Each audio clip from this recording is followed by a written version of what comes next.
बोलो छत्रपति शिवाजी महाराज की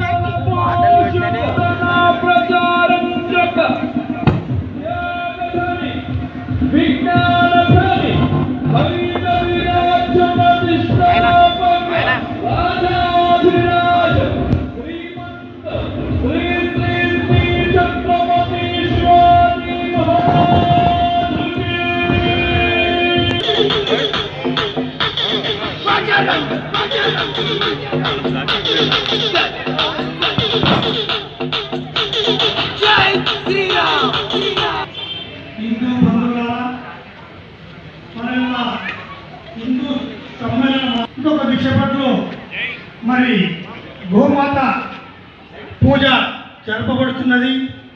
గోమాత పూజలో ఎవరైనా దంపతులే కానీ ఇంకెవరైనా కూడా పాల్గొనవచ్చు.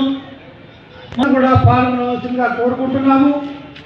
అదేవిధంగా ప్రియతమ శ్రీ రాగ సుధాకర్ గారు కూడా వచ్చి ఉన్నారు. వారి కోసం కూడా మనమందరము దయచేసి ఈ యొక్క హిందూ బంధువులమని హిందూ సమ్మేళనం అందరం కూడా అధిక సంఖ్యలో కూర్చొని రాగ సుధాకర్ గారి యొక్క పవిత్రమైన మరి సందేహాలను పాటిస్తామని మీ అందరికీ కూడా హృదయపూర్వకంగా కోరుకుంటున్నాం. మరి బేరి సునీత మోహన్ రెడ్డి గారు కూడా మరి విచ్చేస్తున్నారు. మరి వీరందరూ కూడా దయచేసి కాలనీ వాస్తవులందరూ కూడా వచ్చేసి ఆశీస్సులు కావాల్సిందిగా కోరుకుంటున్నాం. ఇప్పుడు గోపూజ ప్రారంభం కానున్నది. మరి గోపూజలో ఎవరైనా కూడా వచ్చి కూర్చోవచ్చు. ఎటువంటి రుసుములే కానీ ఎటువంటి ఏదీ లేదు. హిందూ ధర్మంగా మనం ముందుగా గోమాతను పూజించుకున్నటువంటి ధర్మం కాబట్టి హిందూ మత ధర్మ ప్రకారంగా మరి గోమాత మనకు ఏదైనా ఒక యంత్రం నడవాలంటే దానికి కావాల్సిన శక్తిని ఇచ్చేటువంటి మరి అవయవాలు కావాల్సింది. మరి అదేవిధంగా మనం కూడా బలంగా ఉండాలంటే, మనం కూడా అందరిలో ఆరోగ్యంగా ఉండాలంటే మనకు చేతిలో ఉన్నట్టు 5 వేలు సరిగ్గా ఉన్నట్టుంటే మంచిగా భోజనం చేసేసి ఆరోగ్యంగా ఉండడానికి మనకు ఆ భగవంతుడు ఇచ్చినటువంటి 5 సూత్రాలు ఏంటంటే దయచేసి హిందువులు అందరం కూడా దీన్ని పాటించాలి. ఏంటంటే 1 మాత, 2 గోమాత, 3 గీతామాత, 4 భూమాత, 5 భారత మాత. మరి ఈ 5లో పాల్గొన్నవాడు అతి శ్రేష్ఠుడు అని నేను భావిస్తున్నాను.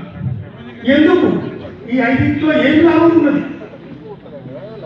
మనకు జన్మనిచ్చినటువంటి తల్లి మాత. మరి గోమాతలో ఏముంది? గోమాతకి ఎందుకు విశిష్టమైన సేవ? మరి ఎన్నో ఉన్నాయి కదా ప్రతిపక్షాలు.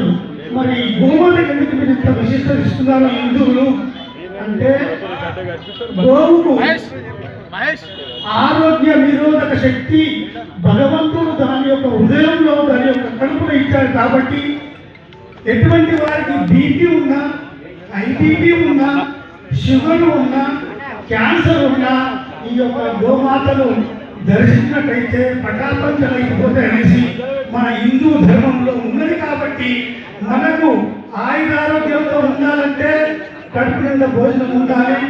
మరి రోగ నిరోధక శక్తి కూడా మనకు ఉండాలి. కాబట్టి మరి గోమాతలో రోగ నిరోధక శక్తి ఉంది కాబట్టి దాన్ని మనం నిరంతరం పూజిస్తుంటాం. మరి అదేవిధంగా భూమాత మనని మోస్తూ ఉన్నది. మన యొక్క సాంప్రదాయాలు మనము దానిని ఎంతో ప్రేమతో చూసినట్టుంటే అది మనం మోస్తూ మోస్తూ ఆఖరికి మనం వెళ్ళేటప్పుడు అదే మన పైన మనం వేయవలసి వస్తుంది. మరి ఇక్కడ ఉన్నటువంటి ఏవైతే మన ప్రదేశాల్లో మరి ఎక్కువ చెత్త చెదాలను వేసేసి మరి భూమాతను మనము పొల్యూషన్గా మార్చినట్టుంటే మనం పోయిన తర్వాత అదే పొల్యూషన్ మనం తప్పుకోవాలి. కాబట్టి మనం దయచేసి కార్యకర్తలు మరి ప్రతి ఒక్క హిందువులు కూడా ఈ యొక్క పొల్యూషన్ను నిరోధించడానికి మరి భూమాతను సేవించాలని కోరుకుంటున్నాం. మరి అదేవిధంగా మానవునికి ఒక యంత్రం ఏదైనా తయారు చేసినట్టుంటే కంపెనీ వాళ్ళు ఆ యొక్క యంత్రానికి ఒక మాన్యువల్ బుక్ తయారు చేస్తారు. మాన్యువల్ బుక్ అంటే ఏ పార్ట్ ఏం పని చేస్తుంది, ఏ పార్ట్ ఎక్కడ ఫిట్ చేసి అయినది, ఏ పార్ట్ తోటి మనము ఈ యొక్క యంత్రాన్ని నడపగలుగుతామని. అదేవిధంగా నడిపేటటువంటిది ఈ మానవ జన్మాన్ని మానవులను నడిపేటటువంటిది భగవద్గీత. భగవద్గీతను మనం అందరం కూడా ప్రతి ఇంట్లో ఎక్కడికి వెళ్ళినా ఒక 2 ఇంచుల నుండి 8 ఇంచుల వరకు 14 ఇంచుల వరకు కూడా మరి ఈ యొక్క భగవద్గీతలు మన దగ్గర లభ్యమవుతాయి. మరి భగవద్గీతను హిందూ ధర్మ ప్రకారంగా మనం అందరం కూడా భగవద్గీత ప్రతి ఒక్కరింట్లో ఉండాలి.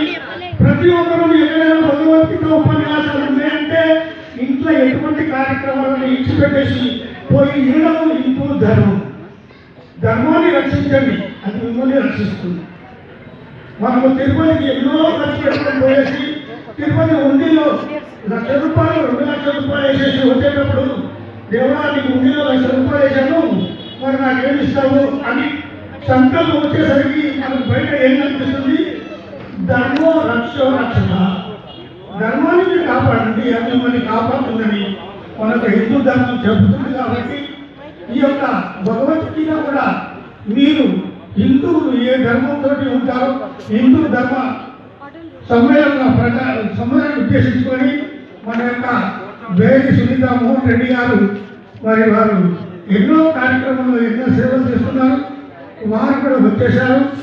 ఇప్పుడు రాక సుధాకర్ గారు వారి పేర్లు నేను తీసుకోవడం కూడా అంత యోగ్యత కాదు, కాబట్టి వాళ్ళు కూడా వచ్చారు. దయచేసి మాత్రము ఈ యొక్క భగవద్గీత మీరు అందరూ చదవండి. మరి మనకు లభ్యం కావడానికి మనం చదువుకోవడానికి అవకాశం కావాలంటే మారుతి నగర్, నరసింహారెడ్డి నగర్, గీతానగర్ వాస్తవులు ఎంతో ధన్యులు. ఎందుకంటే మారుతి నగర్లో ఉన్న వాళ్ళందరూ కూడా ధన్యులు. వారికి 3 ప్లే గ్రౌండ్స్ ఉన్నాయి. మరి 3 ప్లే గ్రౌండ్లలో కూడా మీరందరూ కూడా ప్రతి వారము భగవద్గీత చదువుకోవడానికి అవకాశం ఉన్నది. మన కార్పొరేటర్ మరి శ్రావణ్ కుమార్ గారు కూడా ఒక హాల్ కట్టించాడు. ప్రతిసారి మీరు కూడా భగవద్గీత చదువు